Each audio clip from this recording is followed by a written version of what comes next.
Hello and welcome, my YouTube friends. Today we're talking about priorities, and the name of the video is Majoring in the Minors, which means we don't want to put all of our emphasis on things that aren't as important as other things. I will give you my list of priorities. Number 1 is God. Number 2 is family. Number 3 is home care and or work. That's the way it should go. Your family is more important than having a perfect home.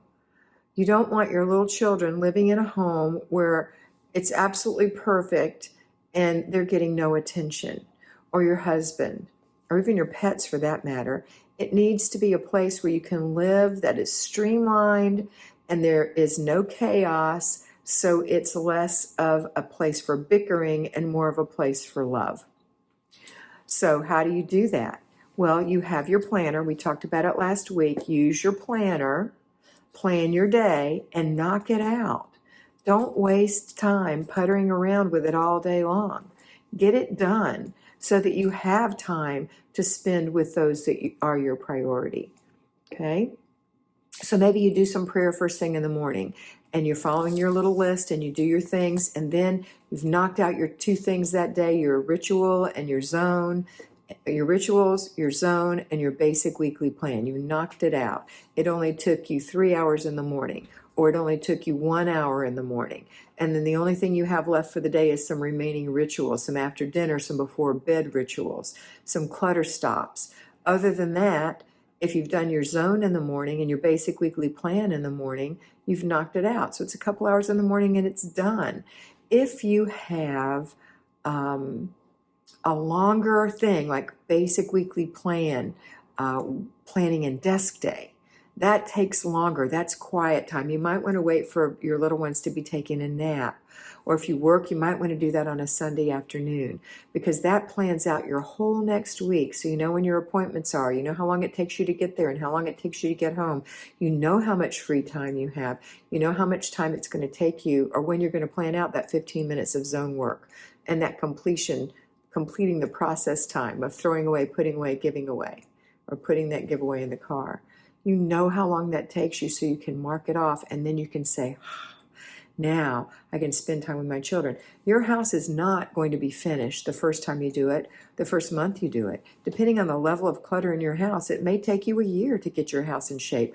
But I'll tell you this, if you had to lose 100 pounds and you lost 25 in the first quarter of the year, you're going to feel a whole bunch better. That's the same in your house. If you have a hugely complicated mess in your house and you get rid of 25% of it in the first quarter, you're going to feel a lot better. And by the second quarter, you're going to have half of it gone. And by the third quarter, 3/4 of it gone. Do you know how much better you're going to feel? And by the fourth, then you can have it all gone. It takes consistency, not perfectionism, consistency. So today I want you to start really following your planner with these priorities in mind: God, family, home, and or work. Okay? So what are the rituals? Well, the rituals take about 2.5 hours a day. Maybe a little more, maybe a little less, depending. Your rituals are your morning ritual, where you get up in the morning and you wash your face and brush your teeth and get your clothes on and put your pajamas away and make your bed and put a load of laundry in, maybe go through an inch of paper and start some coffee and empty the dishwasher. That's your morning routine. That's actually your morning routine, your paper routine, and your laundry routine all together, but it's still boom-bitty-boom, bitty-boom, bitty-boom. Then you get the kids up and you put them through their little morning routine. Make your bed, wash your face, brush your teeth, put on your clothes, put your pajamas away, let's go eat breakfast. Feed them breakfast. Everybody puts their dishes in the dishwasher or in the sink. Somebody, if you have to wash them, washes the dishes. Somebody wipes the syrup off the table. Let's get going. Let's have fun. Let's homeschool. Let's do whatever it is we need to do. If you have little children who are under your feet all day long, they're 3 and under, 4 or under, then you're going to have to find times when they play independently so you can do 15 minutes of zone work. Or your children can play around you while you do it. Let's say you're cleaning out the Tupperware. Give them some wooden spoons and some pieces of Tupperware and let them bat it around while you finish cleaning out your Tupperware. When you're done, you can wash those and put them up. And then they've had fun playing with mommy, saying, look, mommy, I'm making a cake. Yes, you are. You're doing so good. And you keep doing your work.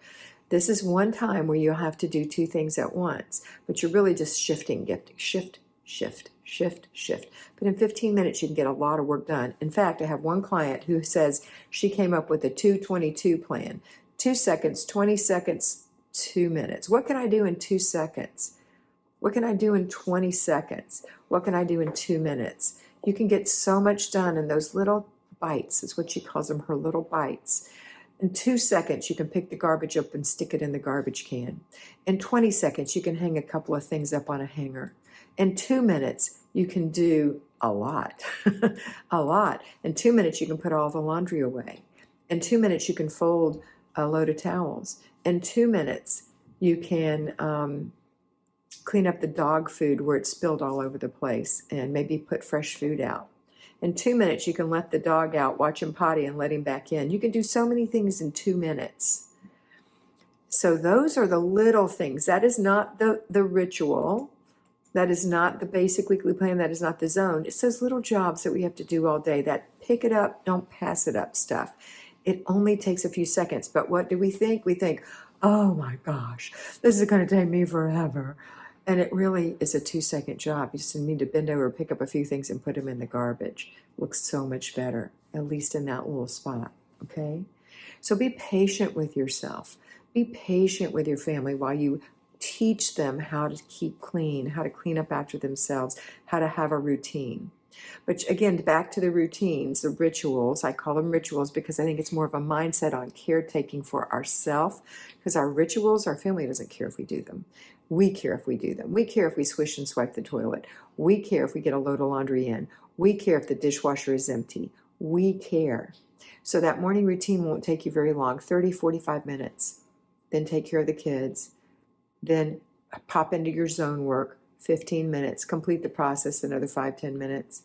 And then let's get the basic weekly plan done. Now, if it's something like going shopping and you have to run errands today, then you need to determine what the best time of the day for that is based on the children's naps and their lunches and your schedule. And maybe you've ordered them and you just need to go swing by and pick it up, your groceries, or have them delivered. Please take advantage of that with children. And then we've got after dinner routine, which is about 20 minutes max. And then we've got the before bed routine for you, which is a quick shower or bath and taking care of your skin and your clothes, laying your clothes out, putting your moisturizer on. And then we've got our before bed routine too, which is when we brush and floss, run the dishwasher, and go to bed on time. These little things don't take long. The zone work I already told you 4 times a week, 15 minutes, plus complete the process. Throw it away, put it in the back of the car to give away. And then we've got our basic weekly plan, and that can take longer depending on what it is. Running your errands is going to be quicker, slower than 15 minutes. But it's a circuit. You plan it out, and you do that one time a week. What else? The planning and desk day, like I said, it's a quiet time. It's several hours of time that you need to do your planning and desk day. Today is Wednesday. It is planning and desk day. This is when you do your little clean out of your fridge. You make some notes of things you need to buy. You look and see what you can use up this week. You look in your freezer. You look in your pantry. You make a menu. You make a grocery list based on what you're still missing to complete that menu. You know what you eat for snacks. You know what you have for breakfasts. You know the kind of things you eat for lunch. And then you have a planned menu for at least 5 days for dinner. I say 5 because there's always some leftovers. There's always some snacking for dinner. There's always breakfast for dinner. It doesn't always work out that you need to cook every single night. And by the way, cooking is about 30 minutes of your day, dinner. And then what else is on there? Inbox. You got to check your inbox. What do I have to process? What do I need to take action on? That might take some time. And then the budget, going through your budget, that's going to take a little time, needs a little quiet time. You need to think. You can have babies hanging on you when you're figuring out your budget. And then finally is the, planner. You've got to get your planner and plan out for the next week. The year feeds the month feeds the week. And if you have a daily, the week feeds the daily. If you don't have a daily, then you're at the week. And that's your plan for the week. All right. I hope this is helpful. I want you to really focus on the majors, not the minors. The major is God, family. Minor is your house. and then play, or house and work, and then play. It's not the most important. It is important. It's higher than play. Play is important, and it kind of ties in with family. But playing, messing around, puttering, that's under. So we don't go online and start looking at things before we've done our work. Let's get it done, punch it out, and enjoy your day. All right, that's it for today. I hope you have a wonderful day, and I hope you always remember to be beautiful because you are beautiful.